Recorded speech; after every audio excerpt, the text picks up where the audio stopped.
Alright guys, forgot to mention the Figure Arts guide came with a special stand. Kind of a base stand. And now Zach's mad at me because I forgot. But if he's ever mad at me, if anyone's ever mad at me, there's always one guy who I can get them on. Sephiroth. Yes, the Sephiroth. Figure Arts Sephiroth from Final Fantasy VII Advent Children. Yes, get him. Saying, "Come to me, I'll take you to the promised land." Yeah. Oh. I can't even rotate him all the way. Look at how long that sword is. Can't rotate him all the way. I mean, detail in his hair. I mean, I'm glad it wasn't a full piece where it's just one whole big block of hair. No, there's actually a strand on it. Some strands. Come, Zach. Anyway, yeah, loving it. Just loving it. So articulation for this guy is pretty much about the same as Zach's, except it's a little limited because of his long coat. He was first released, of course, before Zach, so there might be some articulation improvements in Zach compared to Sephiroth. Let's just try to get over it. But go over it. So, only it comes with a few extra hands. So, this long-ass sword of his, look, it's not even in the freaking screen. It's, I don't know, let me just compare it with a Buster Sword, real quick. Not even.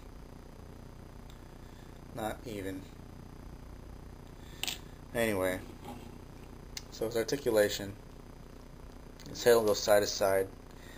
He's got a lot of hair, so it kind of gets in the way, especially these huge collars.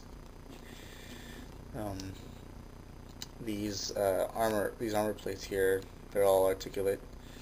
Work the same way, sort of, as Zach's. Arms will go up and down. It's kind of on a ball joint and hinge joint at the same time, which is really interesting.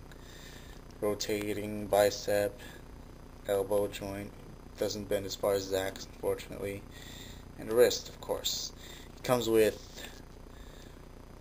2 hands, 2 closed fists, and 2 palms like this. And of course they're interchangeable. He does have a waist joint. Great, now I'm stripping him. He does have a waist joint. It's just hard to tell and hard to move because of this coat. Just kind of, let's go back on. Yeah. Well, let's leave it off then. Fine. So, like I said, same leg joint. So it was a little stiff at first. You can go about that far though, not as far as Zach's. Go about that far. Forward. Not as much backwards. Probably not at all either. Bend at the knee, not as far as Zach's, again. Rotating here above the knee. Legs work about the same way. Hinged ankle.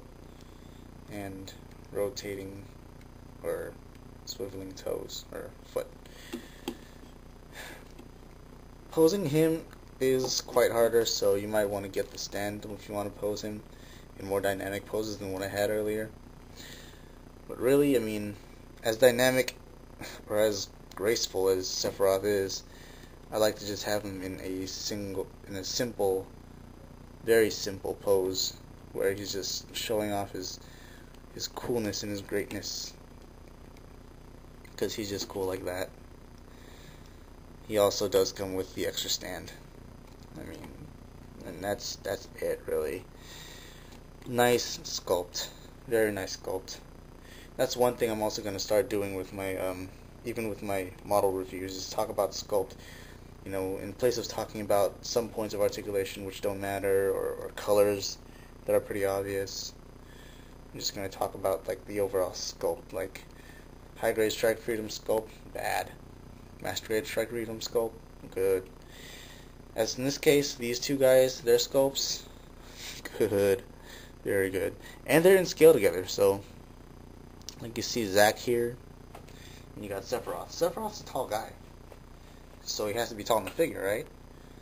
And right now, Sephiroth's legs are a little spread than Zack's. So if Sephiroth's legs were ever to stay closed like that, he gains like, well, in real life, he'd probably gain like a couple inches on Zack. Then you have Cloud, who actually is a little shorter than Zack, and a lot shorter than Sephiroth, the figure, which I still need to get. But yeah, these guys look good standing next to each other. Cloud, which I still need to get, like I said, Sephiroth and Zack especially, and I need to also get Ares, or Aerith, I don't know what they want to call her. They called her a whole bunch of different things, but according to the box here, it says Aerith, so I guess it's Aerith. Little flower girl, you know, gotta be in the middle of it all. But anyway, this has been a review, or the past two reviews of two amazing figure arts, action figures from Final Fantasy VII. I want to get Sora, and I don't know, I'm just ranting now, so basically what I gotta say is if you don't have a figure arts figure, you're missing out. $20 to $30, depending on who you get, what you get, and this and that. Very nice sculpt, very great detail, very good articulation. They're very stable. I haven't broken anything. You guys know I'm very good at breaking things. But anyway, I have fun with them just posing and just looking at them. So, I mean, if I'm having fun, you guys should have fun too. You know, why not? Anyway, Versus Z, and this has been a two-part review for Final Fantasy VII Figure Arts action figures. Zack Fair from Final Fantasy VII Crisis Core, and Sephiroth from Final Fantasy VII Advent Children. See you guys later. Peace out. And, of course, thank you for watching. Don't forget to comment and rate. Comment and rate. Alright? Comment and rate. Don't watch and rate. Or don't watch and comment. You gotta do both. So comment and rate. Alright. Peace.